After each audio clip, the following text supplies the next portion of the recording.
दोस्तों, ये 14 से 25 की आयु केवल उम्र नहीं, ये ईश्वर की दी हुई परीक्षा है।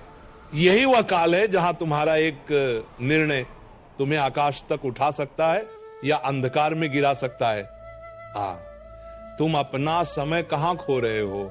मोबाइल की स्क्रीन पर, सोशल मीडिया की रीलों में, उन क्षणिक मनोरंजनों में जो तुम्हारे भविष्य से खेल रहे हैं।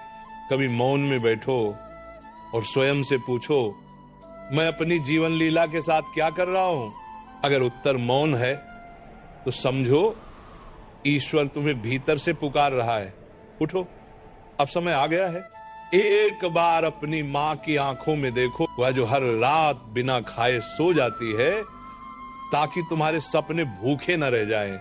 एक बार पिता के उन हाथों को देखो जहां श्रम के छाले खिले हैं ताकि तुम्हारी राहें कोमल बन सकें। सोचो, उनके इतने त्याग के बाद भी क्या हम इतना भी नहीं कर सकते कि 5 मिनट शांत बैठकर पढ़ लें?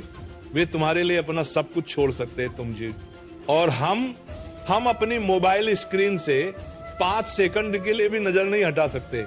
याद रखो, माता पिता तुम्हारे लिए अपना सर्वस्व त्याग सकते हैं। अब तुम्हारी बारी है। मत कहो कल से पढ़ूंगा, मत कहो सोमवार से शुरू करूंगा, क्योंकि कल कभी आता नहीं। जो आज नहीं बदला उसका कल खो जाता है। यदि राजा बनना है तो पहले सेवक की तरह मेहनत करनी पड़ेगी।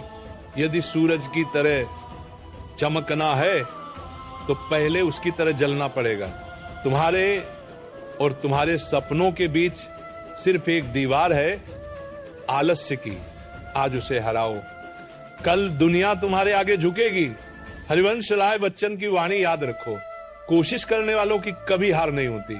देखो, जब एक छोटी सी चींटी दाना लेकर दीवार पर चढ़ती है, वो बार बार गिरती है, फिसलती है, पर रुकती नहीं। आखिरकार वो अपनी मंजिल तक पहुंच ही जाती है। गिरना गुनाह नहीं है, गुनाह है गिरकर उठना छोड़ देना। पढ़ाई करो अपनी मूल्य के लिए, पढ़ाई करो अपने माता पिता के सपनों के लिए, पढ़ाई करो उन लोगों के उत्तर के लिए जो कहते हैं तुमसे नहीं होगा। पढ़ाई करो, क्योंकि तुम्हें अपनी जिंदगी जीनी है, बस गुजारनी नहीं।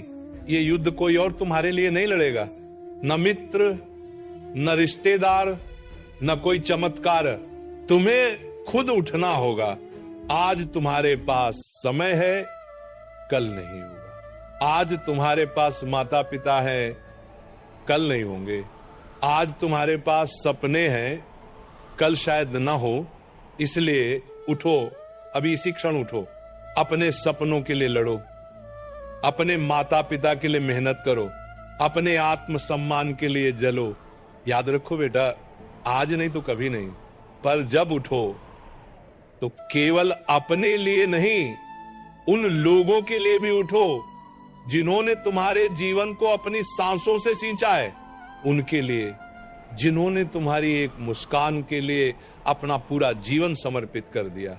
कभी एक क्षण रुककर अपने घर को ध्यान से देखो। वहां शब्द नहीं बोलते, वहां मौन बोलता है। दीवारें भी तुम्हें देखती हैं और पूछती हैं कि क्या तुम्हें अपने पिता के पसीने की गंध याद है? क्या तुम्हें अपनी मां के आंचल में छिपी प्रार्थनाएं सुनाई देती हैं, जो हर सुबह सबसे पहले जागती है और हर रात सबसे अंत में सोती है, जिसकी आंखों में अधूरी नींद है पर पूरी दुआ है?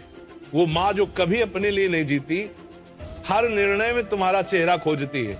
कभी उसके चेहरे को ध्यान से देखो, वहां थकान नहीं, तपस्या दिखाई देगी। वो जो हर व्रत में, हर आरती में, हर दीपक में तुम्हारा नाम फुसफुसाती है और फिर भी मुस्कुरा कर कहती है, मेरा बच्चा तो बहुत अच्छा है।